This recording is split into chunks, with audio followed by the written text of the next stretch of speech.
సంక్రాంతి పండుగ అంటే ఆంధ్రాలో ఫేమస్. మరి ఈ పండుగ షాపింగ్ కి ఎస్ఆర్ షాపింగ్ మాల్ ఫేమస్. నమస్తే, నేను Keshav. Welcome to Suman TV.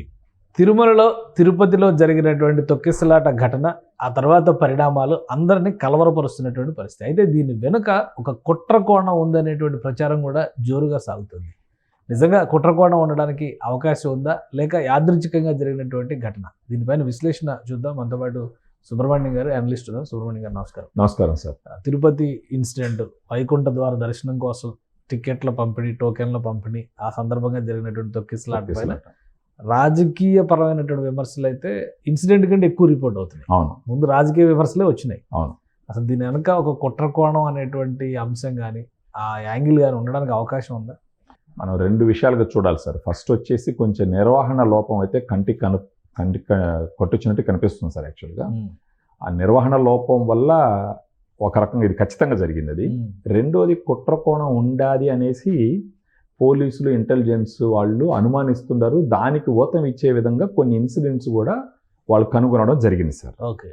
మామూలుగా గురువారం ఉదయం 5 గంటల నుంచి 9 ప్రదేశాల్లో 94 కౌంటర్లో టికెట్లు ఇస్తామని చెప్పేసి టీడీపీ ఆల్రెడీ అనౌన్స్ చేసిందన్నది విషయం. అదే 3-4 రోజుల నుంచి ప్రచారం జరుగుతున్నది. మరి టీటీడీ వాళ్ళు బుధవారం ఉదయం 5 గంటల నుంచి ఇస్తానన్నప్పుడు బుధవారం సాయంకాలమే క్యూల్లోకి వచ్చి గురువారం ఉదయం 5 గంటలకు ఇస్తానన్నప్పుడు బుధవారం సాయంకాలమే క్యూల్లో వచ్చి నిలబడాల్సిన అవసరం, బుధవారం సాయంకాలమే పరిగెత్తాల్సినటువంటి అవసరం 3 కోణంలో చూడొచ్చు సార్ దీన్ని. ఒకటి వచ్చేసి నిర్వహణ లోపం, ఒకటి కంటికి కనపడుతుంది. రెండవది వచ్చేసి కుట్రకోణం ఉండేదానికి అవకాశాలు ఉన్నాయి. మూడోది భక్తులు కూడా, ఇప్పుడు మనం చూస్తున్నాం రీసెంట్గా పుష్ప 2 తొక్కిసలాట్లో కూడా ఇలాంటి ప్రమాదం ఒకటి జరిగింది. ప్రపంచం అంతా కూడా అందరూ చూసినారు. దాన్ని చూసిన తర్వాత కూడా కొంచెం కూడా విచక్షణ వాడకుండా అందులో స్త్రీలు, పిల్లలు అక్కడ ఉన్న పరిస్థితులకు తగ్గట్టు ప్రవర్తించుకుంటా చూస్తున్నప్పుడు జనం మీద పడిపోతుంటే పరిస్థితులను బట్టి కరెక్ట్ సార్. జనాలు ఎక్కువ మంది ఉన్నారని తెలిసినప్పుడు ఆడవాళ్ళు, పిల్లలు ఒక అడుగు దూరంగా ఉండాలి. మగవాళ్ళు వదిలేసి వీళ్ళు కొంచెం దూరంగా ఉండాల్సింది, కొంచెం ఆలోచించాల్సినటువంటిది. కానీ కుట్రకోణం గురించి మాట్లాడాల్సి వస్తే అక్కడ మనకు తెలుస్తున్న విషయం ఏంటంటే, బేస్తవారం ఉదయం ఇస్తానన్నప్పుడు బుధవారం సాయంకాలమే టికెట్లు ఇస్తున్నారని ఒక 15 మంది యువకులు ప్రచారం చేసినారు అన్నట్టు ఒక అనుమానం. తర్వాత అక్కడ పద్మావతి పార్కు గేటు ఓపెన్ ఎందుకు చేసినారు పోలీసులు అంటే, ఎవరో ఒక ఆడ మనిషి క్యూలో అస్వస్థకు గురైతే ఆమెను తీసుకురావడానికి ఆ గేట్లు ఓపెన్ చేసినప్పుడు ఎవరో ఒక 15 మంది యువకులు టికెట్లు ఇస్తున్నారు, పరిగెత్తండి అని చెప్పేసి ఒక ప్రచారం చేసిన తర్వాత అక్కడ గుంపుగా 2000 మంది దాకా వచ్చి పడ్డారన్నది గుర్తించినటువంటి మరొక విషయం.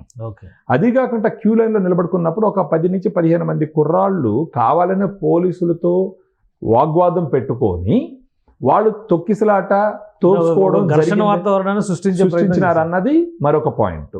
సో వీళ్ళు ఎవరు అన్నది సీసీటీవీ ఫుటేజ్లో ఇప్పటికే కొంతవరకు గుర్తించినట్టు ఒక డిస్కషన్ జరుగుతుంది, స్థానికంగా ఉన్న కుర్రవాళ్ళు అని చెప్పేసి. సో ఇప్పుడు ఒకవేళ వాళ్ళని పట్టుకుంటే గనక ఇలాంటి తప్పుడు ప్రచారం ఎందుకు చేయాల్సి వచ్చింది, జనాలందరినీ రెచ్చగొట్టి ఒక్కసారిగా పరిగెత్తే విధంగా ఎందుకు చేయాల్సి వచ్చింది అనే విషయాలన్నీ పోలీసులు తెలుసుకునే అవకాశం ఉంటుంది సార్. అది ఓకే. అంటే అట్లా ఇప్పుడు ఏదో అక్కడికి వచ్చిన వాళ్ళందరూ లైన్లో నుంచుని, చాలామంది తెలంగాణ నుంచి, కర్ణాటక నుంచి, కేరళ నుంచి, తమిళనాడు నుంచి కూడా వెళ్ళారు. అంటే ఒక 3-4 రాష్ట్రాలకు సంబంధించినటువంటి వాళ్ళందరూ కూడా అక్కడికి వచ్చారు. మామూలుగా అయితే టికెట్లకి సంబంధించి గురువారం డిస్ట్రిబ్యూషన్ ఉంటుంది అనుకునేటప్పుడు ముందర రోజే వచ్చేసి ఆ రోజు సాయంత్రానికే అక్కడంతా లైన్లో నిలబడేటువంటి పరిస్థితి ఉంటుందా? గతంలో ఎప్పుడైనా జరిగింది అసలు సార్? ఇప్పుడు ఇలాంటిది ఎక్కడంటే దర్శనానికి వెళ్ళే దగ్గర ఉంటుంది. దేవుడి దగ్గరికి వెళ్ళిన తర్వాత అక్కడ మనము ఆ కంపార్ట్మెంట్లో పోయిన తర్వాత మనం చూస్తాం. టికెట్ల కోసం మరీ ఇన్ని ఒక రోజు ముందర నుంచి, అంటే ఇప్పుడు మీరు చెప్పే లెక్క ప్రకారం బుధవారం సాయంకాలం క్యూలో నిలబడుకుంటే బేస్తవారం ఉదయం 5 గంటల దాకా క్యూలో ఎలా ఉంటారు సార్? పాసిబిలిటీ లేదు కదా. అంటే దీన్ని బట్టి మనం ఏం అర్థం చేసుకోవాలంటే, ఒకవేళ టీటీడీ గాన బేస్తవారం ఉదయం 5 గంటల నుంచి ఇస్తామని గాన అఫీషియల్ కన్ఫర్మేషన్ ఇచ్చిన తర్వాత ఇది జరిగిందంటే కుట్రకోణం ఉండదని మనం కొంచెం అనుమానించాలి సార్. ఇది బుధవారం సాయంకాలమే టికెట్లు ఇస్తున్నారని చెప్పేసి పొయ్యేసి రెచ్చగొట్టడం అన్నది అది ఎంతవరకు కరెక్ట్, అది ఎవరు చేసినారు, ఎందుకు చేసినారు అనేది పోలీసులు విచారణలో తెలియాలి. అసలు ఈ 15 మంది ఎవరు, అసలు ఎందుకు, అంటే ఉద్దేశపూర్వకంగా ఎవరైనా అక్కడ ఒక ఇన్సిడెంట్ క్రియేట్ చేయాలి, ఒక గందరగోళం సృష్టించాలి అనేటువంటి ఆలోచనలో భాగంగా అక్కడ ఉన్న వాళ్ళని రెచ్చగొట్టారు. కొంతమంది నినాదాలు చేశారు, గేట్లు ఓపెన్ చేశారు. పద్మావతి పార్క్ లోపలికి వెళ్ళి గేట్లు ఓపెన్ చేసినారు, టికెట్లు ఇస్తున్నారు, పరిగెత్తండి అని చెప్పేసి చేసినారు. ఆ బంగారు పట్టేడ దగ్గర, బైరాగి పట్టేడ దగ్గర ఇన్సిడెంట్, సత్యనారాయణపురం బైరాగి పట్టేడ అక్కడే ఎక్కువ మంది చచ్చిపోయారు. బైరాగి పట్టేడ దగ్గర ఎక్కువ 5 చనిపోయింది అక్కడే. అవును. సో దీంట్లో ఇప్పుడు పోలీసులు నిగ్గుదేల్చాల్సిన విషయాలు చాలా అయితే ఉన్నాయి సార్. ఇప్పుడు ప్రాథమికంగా 15 మందిని గుర్తించినాము సీసీటీవీ ఫుటేజ్లో అని అంటున్నారు. వాళ్ళు స్థానికంగా ఉండే యువకులని అంటున్నారు. ఖచ్చితంగా వాళ్ళని ట్రేస్ చేసి పట్టుకుంటే గనక చాలా విషయాలకి, ప్రశ్నలకి సమాధానాలు దొరకతాయి.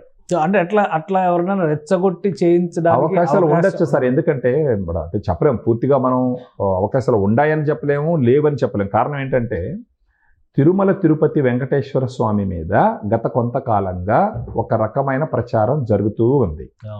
అంతకు ముందర పులులు వచ్చేసి ఎప్పుడూ కాలినడకన వెళ్ళేటటువంటి భక్తుల మీద పులులు అటాక్ చేసిన సందర్భాలు ఎప్పుడూ లేవు. అలాంటివి గత కొంతకాలంగా జరిగినాయి. సో అది ఒకసారి మళ్ళీ తిరుపతి లడ్డు అపవిత్రం అయిందన్నది ఒక డిస్కషను జరిగింది. దానికి ఏదో ఒకటి జరుగుతుంది.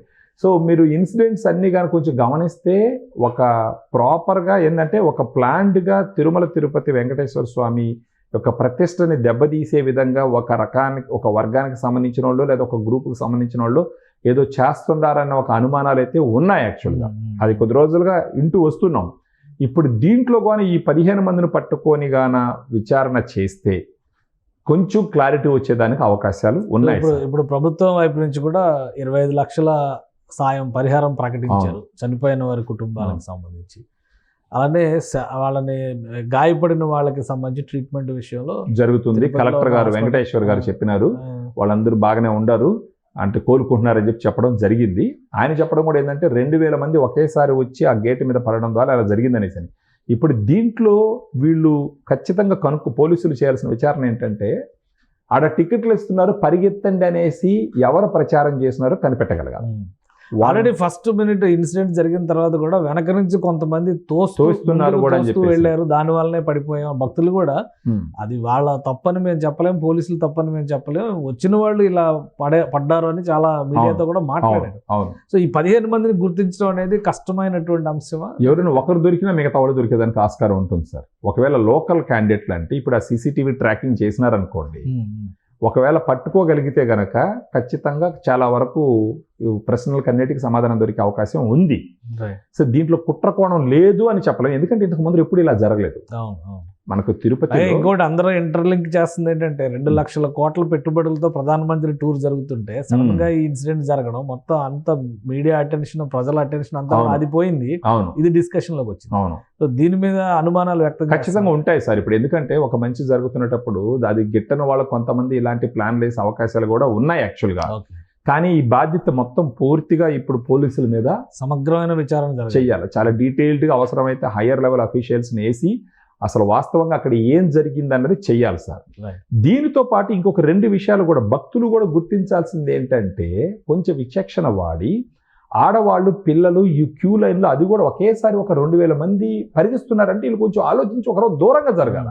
రేపు దర్శనం కాకపోతే ఎల్లుండి అవుతుంది, ఏమవుతుంది సార్? ఇప్పుడు రేపు ఇక్కడ వైకుంఠ ఏకాదశి సెంటిమెంట్ పెట్టారు కదా ఉంటుంది, బట్ ప్రాణం మీద తెచ్చుకునే విధంగా వైకుంఠ ఏకాదశి అలాంటి ఉత్తర ద్వార దర్శనము ఇవన్నీ సెంటిమెంట్స్ ఉన్నాయి కదా, ఉంటాయి సార్, కాదని లేదు. అట్టని చెప్పేసి ప్రాణాల మీద తెచ్చుకోకూడదు కదా. మనం చెదురుమదురు సంఘటనలు చూస్తూ ఉన్నాం. ఒక సినిమా థియేటర్ దగ్గర జరిగిన సంఘటనే మనం చూస్తున్నాం. అలాంటి సందర్భంలో ఇలాంటి ఒక గొప్ప పుణ్యక్షేత్రంలో ఎంతో మంది వచ్చేదానికి అవకాశం ఉంటుంది. ఇప్పుడు అక్కడ కూర్చున్న ఆడవాళ్ళు పార్కులో ఎంతమంది ఉన్నారో వాళ్ళ క్లారిటీ ఉంటుంది. ఇంకొకటి అక్కడ ఉన్న నిర్వహణ వాళ్ళు కూడా ఆడవాళ్ళని ఒకే పక్కన వదలడము, మగాళ్ళని ఒకే పక్క వదలడము, పిల్లల్ని ఒకే పక్క వదలడము ఇప్పటికీ కూడా గవర్నమెంట్ రియలైజ్ అవ్వాలి. ఇప్పుడు గవర్నమెంట్ ఒక పక్క మంచి పనులు చేసుకొని పోతూ ఉన్నప్పుడు అవి గిట్టని వాళ్ళు కొంతమంది ఏదైనా కొత్త ప్లాన్ వేసేదానికి అవకాశాలు ఉంటాయి. అది కూడా ఊహించాలా, ఉంటాయి అవకాశాలు ఉంటాయి. చేసినారని మనం చెప్పట్లేదు కానీ అవకాశాలు ఉంటాయి. వాటన్నిటికి కూడా ప్రిపేర్ అయ్యి వాళ్ళు అక్కడ నిర్వహణ కొంచెం జాగ్రత్తగా చేస్తే ఆడవాళ్ళని ఒక పక్క, మగవాళ్ళని ఒక పక్క, లేదంటే అవి చూసుకోవాలి. లోకల్గా ఇలాంటివి అక్కడ ఉన్న వాళ్ళకి అవగాహన ఉంటుంది. సో గవర్నమెంట్ కూడా అలాంటి జాగ్రత్తలు తీసుకోవాల్సిన అవసరం ఎంతైనా ఉంది. ఇప్పుడు గవర్నమెంట్ అంటే ఇక్కడ టీటీడీ చైర్మన్, ఖచ్చితంగా వాళ్ళే, అడిషనల్ ఈఓలు చాలా మంది ఉన్నారు, ఖచ్చితంగా వాళ్ళే. ఇప్పుడు అక్కడ ఉన్న అధికారులు చెప్తున్నాను నేను, ఇప్పుడు అక్కడ ఉన్న అధికారులకి ప్రతినిత్యం అక్కడ ఏం జరుగుతుందో అవగాహన ఉన్న వాళ్ళు, అక్కడ పనిచేస్తున్నటువంటి అధికారులు, దానికి సంబంధించిన మిగతా వాళ్ళు. సో ఇలాంటి ఒక సెన్సిటివ్ ఏరియాలన్నీ చూసి కొంచెం జాగ్రత్తగా తీసుకోకపోతే ఇలాంటి సంఘటనలు జరిగినప్పుడు ఇప్పుడు చనిపోయినారు దురదృష్టం, తర్వాత వాళ్ళకి డబ్బులు ఇచ్చినారు, అది ఒకటైతే తిరుమల తిరుపతి వెంకటేశ్వర స్వామి ప్రతిష్ట మసకబారుతుంది కదా, కొంచెం ఆ పుణ్యక్షేత్రానికి ఉన్న పేరు కొంచెం దెబ్బతింటది, చనిపోవడం కూడా లాస్ కదా సార్ యాక్చువల్గా. ఇప్పుడు అంటే ఎవరు జీవితాంతం బతికేస్తారనే పాయింట్ కాదు కానీ బృందం వెళ్ళింది, ముఖ్యమంత్రి వెళ్ళబోతున్నారు, అలానే మాజీ సీఎం జగన్మోహన్ రెడ్డి కూడా వెళ్ళబోతున్నారు, ఇంకా నారా లోకేష్ గారు, పవన్ కళ్యాణ్ గారి షెడ్యూల్ ఇంకా డిసైడ్ కాదు. సో వీళ్ళందరూ వెళ్ళడం వలన కొంత ఉపశమనం లభిస్తుంది అనుకోవాలా, లేదా అసలు విషయాన్ని ముందు ఇన్వెస్టిగేట్ చేయడానికి ఉన్నటువంటి మార్గాలపైన ఫోకస్ పెట్టాలి సార్? ఇన్వెస్టిగేషన్ అయితే కంపల్సరీ చేయాలి సార్. ఒకవేళ కుట్రకోణం లేకపోతే ఇబ్బంది లేదు, కంప్లీట్గా నిర్వహణ లోపంగానే దాన్ని మనం పరిగణించాల్సి వస్తుంది. ఒకవేళ కుట్రకోణం ఉంది అని అనుకోండి, రేపు ఒక రోజు ఎంత నిర్వహణలు చేసినప్పటికీ కుట్రకోణాలు దాగి ఉంటే రేపు ఇంకొక రకంగా కుట్ర చేస్తారు కదా. సో ఫస్ట్ ఆ కుట్రకోణాలు ఉన్నాయా లేదా అనేది క్లారిటీ తీసుకోవాలి. ఒకవేళ కుట్రకోణం ఉంటే చాలా కఠినంగా శిక్షించాలి. రైట్. సో ఈ విధంగా ఇప్పుడు ఒకటి భక్తులు కూడా తెలివి మీరు ప్రవర్తించాలా, కొంచెం రియలైజేషన్ రావాలి. ఇన్ని సంఘటనలు జరుగుతున్నప్పుడు జాగ్రత్తగా ఉండాలన్న ఆలోచన భక్తులకు కూడా ఉండాలా, అక్కడ ఉన్న అధికారులు కూడా ఇలాంటి సంఘటనలు జరుగుతాయి అనేసి కొంచెం ప్రోయాక్టివ్గా ఉండి దానికి తగినటువంటి అరేంజ్మెంట్స్ చెయ్యాలి.